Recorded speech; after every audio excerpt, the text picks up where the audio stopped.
bad joke for you? No. No? All right. Well, that's it. That was a great joke. Solid joke. It had a good lead up, good resolution. So, again, my name is David. This is Sudi, also Silver Fyre Studio. We are going to talk about Create the Impossible. And the idea of Create the Impossible is to inspire everybody to begin something that they didn't think that they could do at one point in time. If you think that it's too much, it's not. The only reason that it's too much is that you're getting in your own way. So we're going to take a moment to talk about some people who are really great at cosplay and have them really just celebrate how they got to where they're at, what some of the tips and tools of the trade that they've picked up over time. I'll let the panelists introduce themselves again. So, Sudi, why don't we go ahead and start with you? Hi, guys. I'm Sudi, S-U-T-I-E. And I'm Silver Fyre Studio. It's Fire spelled with a Y, because I thought I was cool when I was like 14 coming up with the name. And I've been actively cosplaying and going to conventions since 2008. So the story I'm going to tell you about today is from 2013, 2014, okay? And, oh, wait, I'm supposed to be introducing myself. I just started because I see the presentation starting. Well, it can give them a set moment to set up. So why don't you go through and then you can go through your presentation and then we can move over. Okay, sure. Sounds great. So I've done lots of different cosplay events. I've done contests, all sorts of fun things. So anywhere from actually working as a character to just doing it for funsies. Okay. Yeah, let's just go ahead and get into this. All right. So reason why I started with this word here, the journey, is because everyone has to start somewhere. It just doesn't automatically be perfect the first time. Okay, so there is always an evolution to what you are doing when you're trying to create something that you thought would be absolutely impossible to do. All right, so where does everything start? Is with your inspiration, right? You get inspired. You want to create a character. So a friend of mine and I had cosplayed a couple of Disney characters in the past, and when we saw the trailers and little teasers for Frozen in 2013, we wanted to make the sister characters. We thought that was really cool because we were really close, good friends, and we're like, oh, we can be sisters. And they were super interested in that costume of Anna and the historical references that went into it, and also the different techniques that they could use. And then I was interested in Elsa because I'm like, this thing's a mystery. Because at the time, that image there was only available as movie posters, physical posters. So this was not on the internet. And that is the biggest view you had of her dress before the movie came out.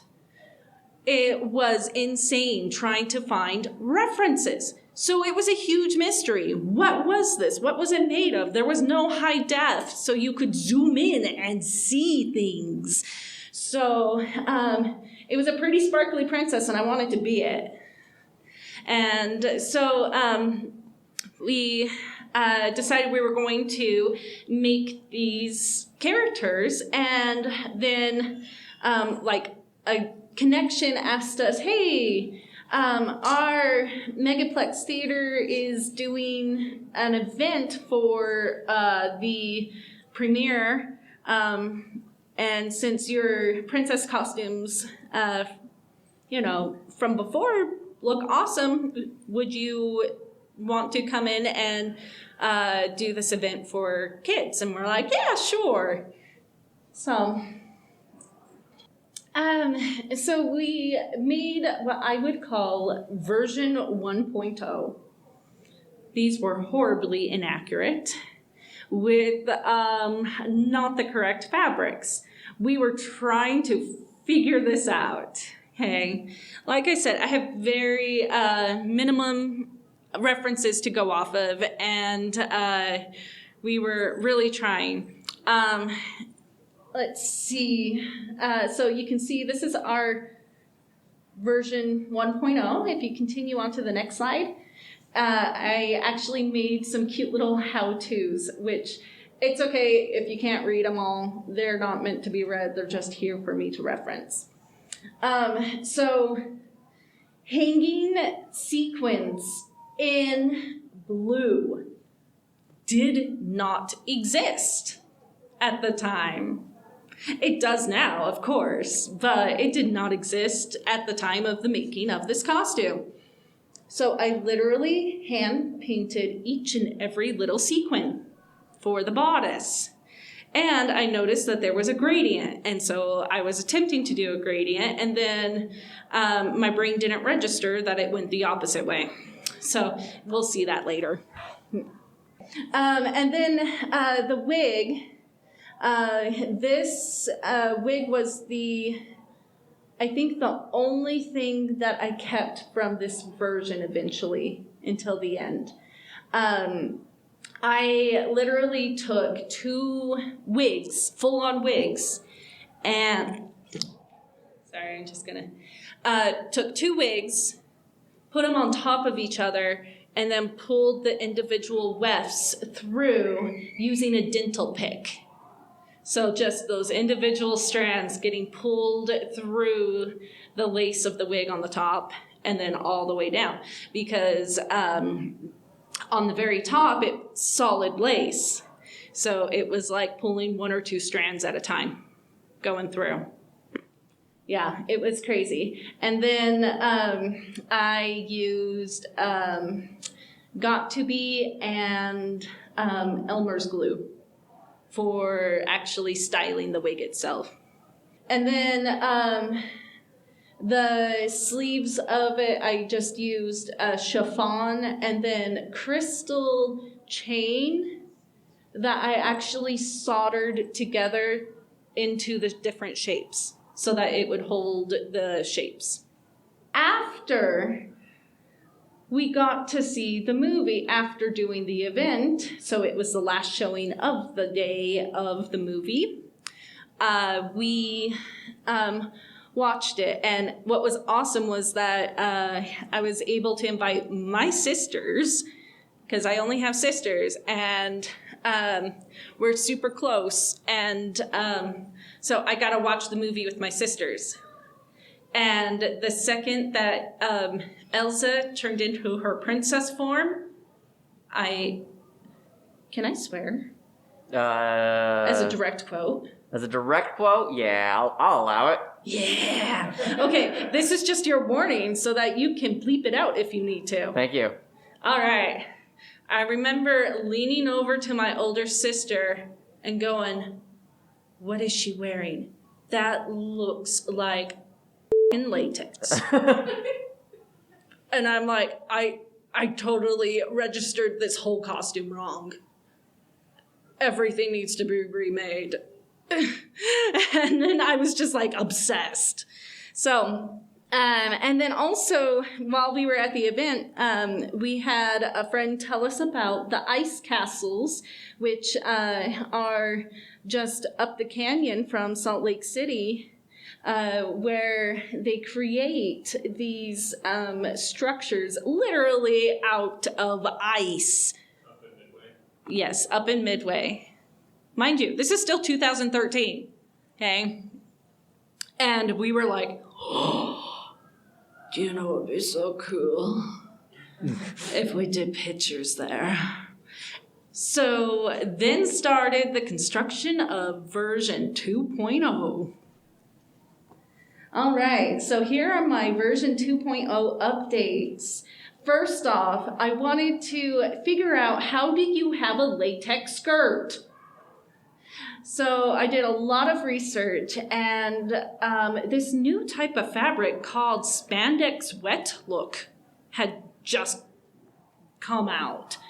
And I actually was able to contact some people over in New York Fashion District to find me some new incoming fabrics and send me swatches. And I was able to find a tealish blue that was not only the wet to look spandex, but it was also metallic and holographic with shinies. And I'm like, yeah, that's the one. All of a sudden, we have high def resolution of these images because the movie came out. And so then we were able to zoom in and actually see what the characters were wearing. And so for like the shoes, I bought these like clear heel shoes, and saw that it was vinyl and was able to seal it off, shape it the way I wanted to, and cut it, and also did the design on it. It was fun. As for the bodice, that was one of the biggest upgrades and challenges. Because we have the high definition pictures now, and I could look in, I could see not only did it look like it was made out of latex, but there were little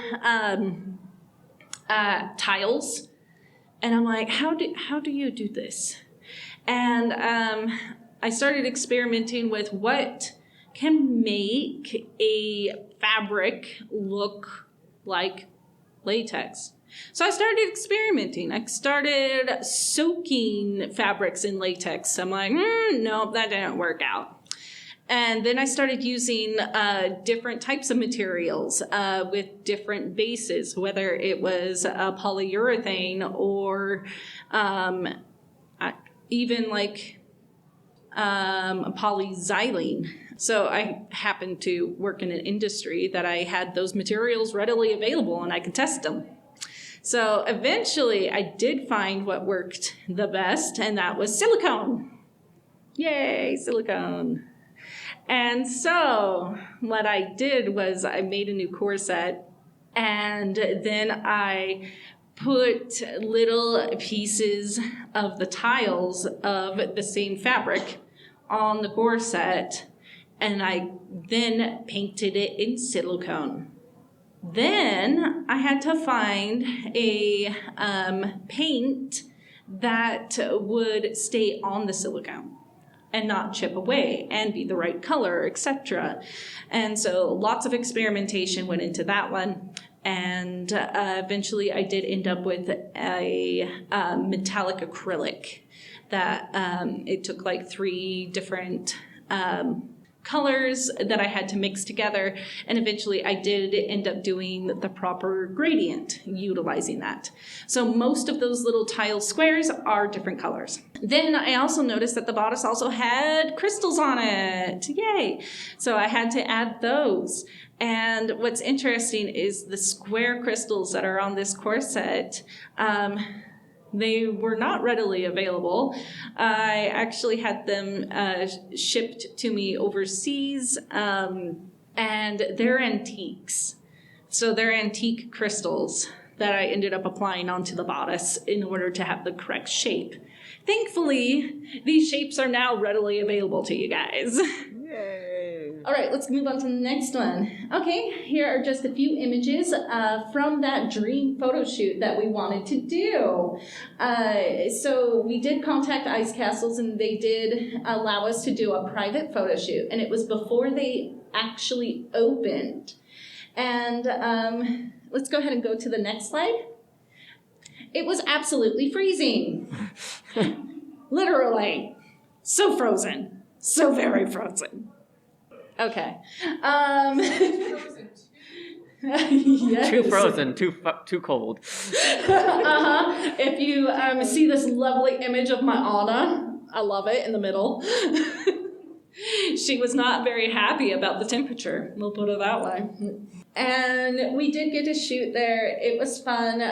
We did have to wear metal spikes because they were still working on constructing the castles because this was opening night that we got to go. So we went up during the day to do the pictures, and honestly, the whole setup just took hours. And so we were in the freezing for hours to get these pictures. And I think they turned out great. It was fun. But let's go ahead and go to the next slide. When we were there, the original owner and creator of the ice castles happened to be there because it was opening night. And he absolutely loved our costumes. And he's like, hey, would you guys be interested in coming back to do an event for kids? And we're like, yeah, we could definitely do that. We could arrange that. And then also my friend and I were like, can we come back and do more pictures where the ice castles are a little bit more complete? And he's like, yeah, sure, we can do that. So we did an event there for kids in exchange for us to be able to do another photo shoot. Now we're moving into version 2.5. Okay. And these are just the pictures. But I want to go to the next slide to show off what the actual upgrades were. So one of the upgrades was the cape. I wanted to make it out of a more durable fabric, and also I couldn't figure out what was going on with my cape. Why did it always look funky when it was on my body, but it looked screen accurate and fantastic when it was laid out on the floor of my sewing room. And it took a lot of experimentation until I discovered what was missing was weight. Having weight at the end of the train made all the difference in the flow of the fabric itself. It actually had the correct movement and draped correctly. So what I ended up doing was all of the snowflakes that are on the cape are outlined and then also scattered in with all of the sequins and glitter beading. So a lot of beading. I remember having to order an extra 1,000 beads because I was not even halfway done, and I'm like, I need more. So I think the final count was over 5,000 Swarovski crystals on this cosplay. So yeah, it was insane. The little antique ones actually came with a certificate that was signed. I was like, and I'm gonna hot glue this. I didn't actually hot glue it. I used E6000 before everyone's like, hey, that stuff's super toxic.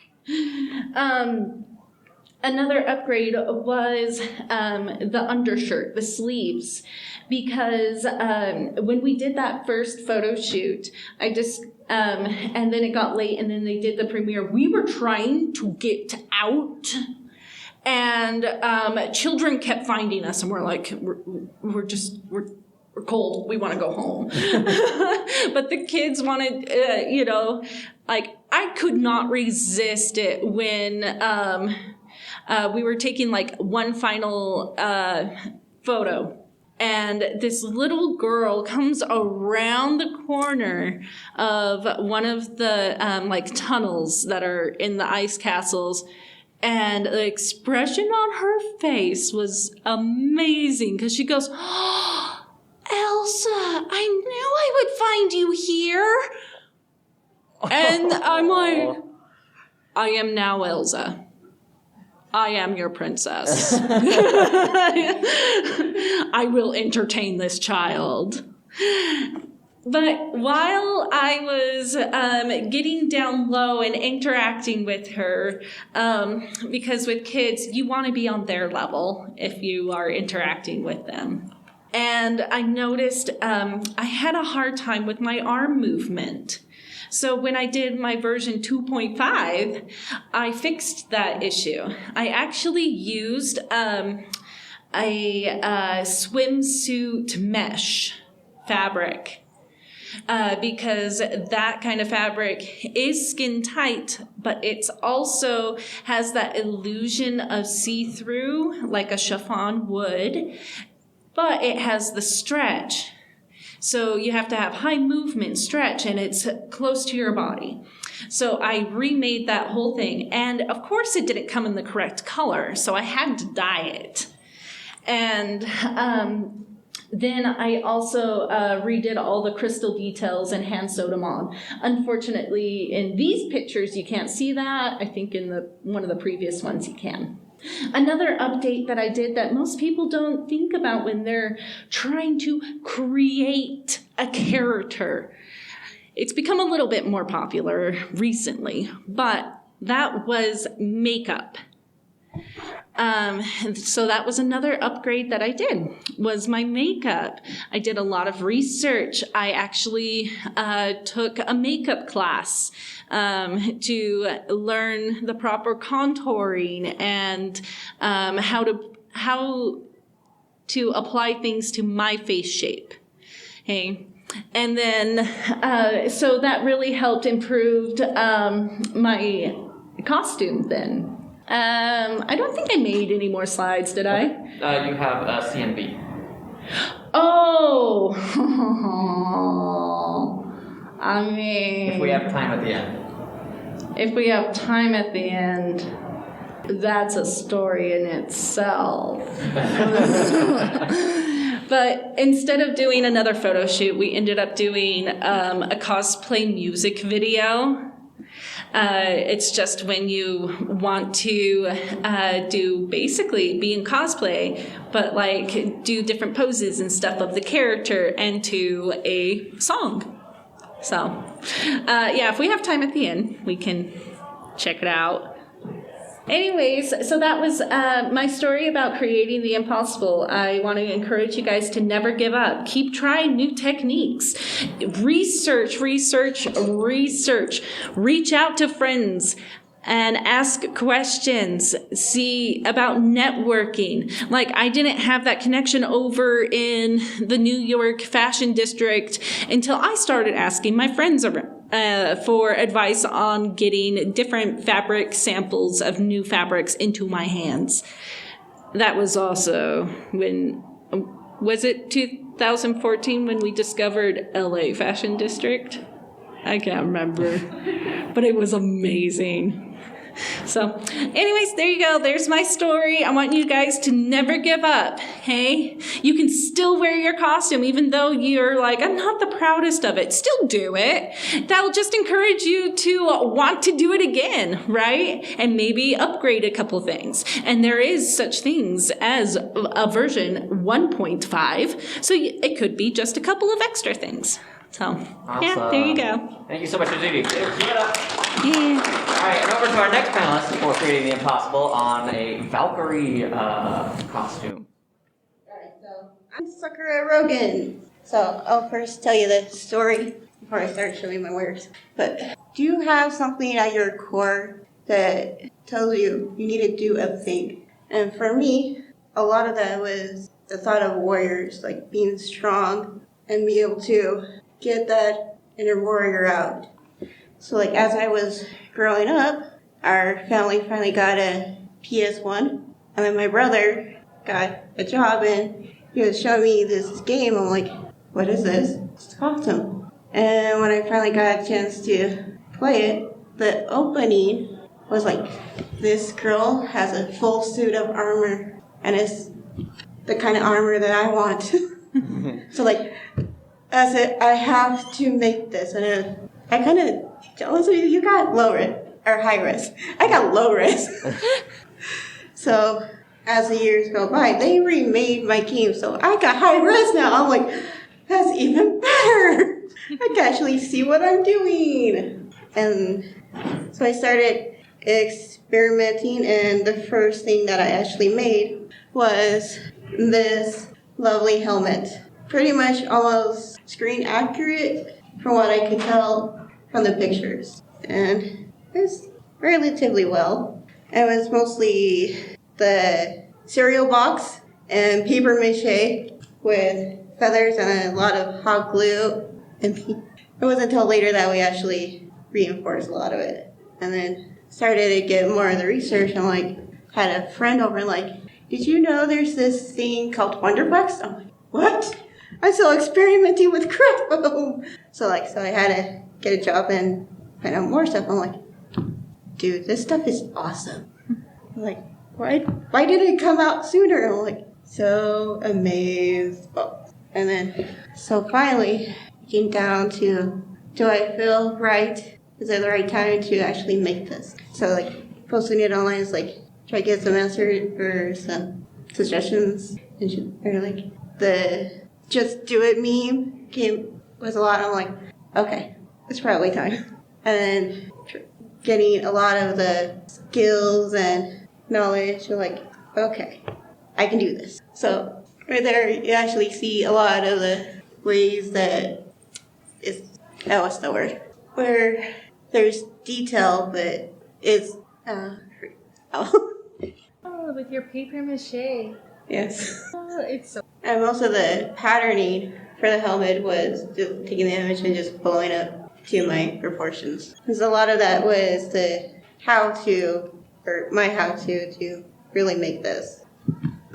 I believe I didn't get to the breastplate till like way later, so when it actually came down to what's next, I like to start with the undergarments or the stuff to have on underneath. So I created a bodysuit to not only hold up the skirt, but have my exit strategy, and it could be small details. Exit strategy meaning going to the bathroom. And like I figured out a way to do like hidden buttons. And this is actually the third version of the skirt. And a lot of the things on the bottom there is also the third version being casted out of resin before being painted. So there's little buttons right here. Well, not little, they're big. And they connect to... Yeah. Like all the way around there. Yeah. To help support the weight of the skirt. So there's little buttonholes that you just button it in. Even though the skirt has an elastic in it, it needs some help. So it does. That's pretty ingenious, you know. And a lot of those, I would say toggles, are held there by rivets. And I had to get like extra large ones just for it. And the gold trim on there is actually gold knit, which I don't recommend, but you know, it looks nice. So they can come up and look after, right? Yeah. Okay. And so I did find out that you usually do many versions before you come up with the final version. I think the next one was the sword. And I'll eventually redo this, but it still looks pretty good for right now. What'd you make it out of? This is mostly wood and foam and Wonderflex for the guard, with a little bit of resin, not the gem. What's Wonder? Wonderflex is a thermoplastic that's thin, but it has a mesh underneath, so it has support and doing certain things so you actually straighten it, so you can quite literally bang on it. So if I were to accidentally drop this, in theory, it wouldn't break. It wouldn't break. I'm not going to drop your... I'm not dropping your prop, dude. Throw it out to the audience. I do test row sometimes. And see with the sheath, it has movable parts, so I can get the sword in and out easier. And those are also with the rivets. But in order to do the sheath, you need to have the sword first. And a lot of this was game accurate, and the belt at the end is reverse applique with vinyl and green interface fabric. If you've never seen reverse applique, make sure to stop up here and take a look at this. So it's like lots of little details. I believe the next part would be the bracers. And this is probably version 2.0 of these guys. So this is what they mean by Lunderflex. See how it's flexing? And we did nothing to the paint job. It's not cracking and breaking. And it's also on a hinge, so it allows for bigger movement. Oh, yeah. Yeah. So I actually had quite a hard time figuring this one out, just because there's this over part of like, I still need to get my hand in there. Shall I just attach it to a thing of knit and so it can stay on there without elastic? Oh, I think that worked out pretty well. And that's now my new technique for that. I was like, let's draw on these. These are problem children. These go above the shoe. Grease. Yeah, the grease. But these didn't want to work when it came time to putting them on. In theory, it was supposed to lay, but like they don't want to lay right there. So they will have a 2.0 coming.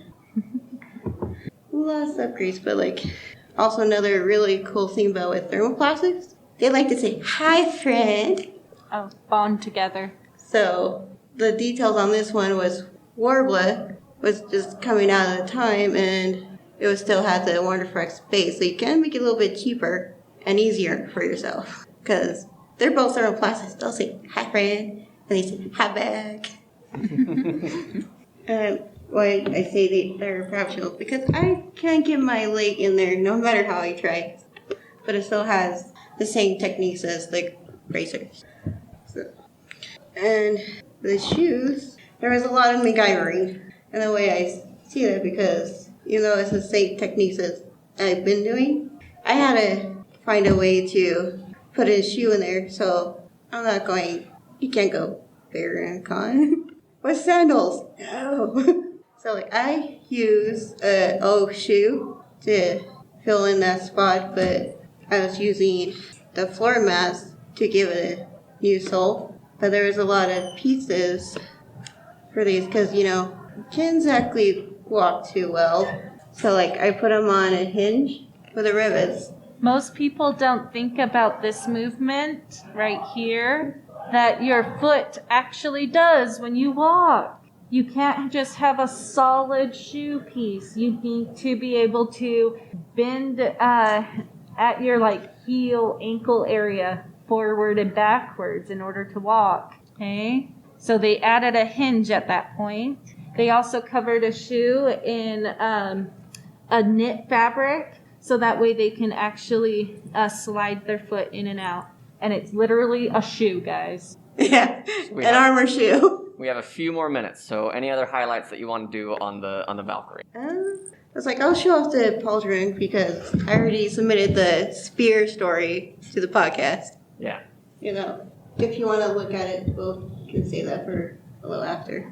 So I didn't want to bring the best praise, so it's kind of crazy. So I did the pauldron instead. And with a lot of, I think this was probably 3.0, trying to get all the shapes and everything.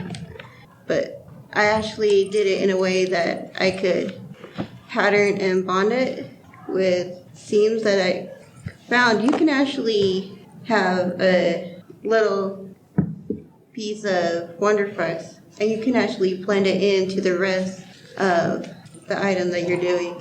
And that way you can create a reinforced seam so it doesn't pop open. And figuring this one, I was like, oh, I got this do it on the shoulder part. So I created a little strapping with Velcro mechanism to help keep it to my arm and the shoulder part. But since it's out a little way, it needs a little bit of a support, and so I don't hurt my arm. I found a shape that I can have all the good things and do it with the thicker foam, so it actually holds up a lot better. So when you have pauldrons, you can't just have a strap going on underneath your arm.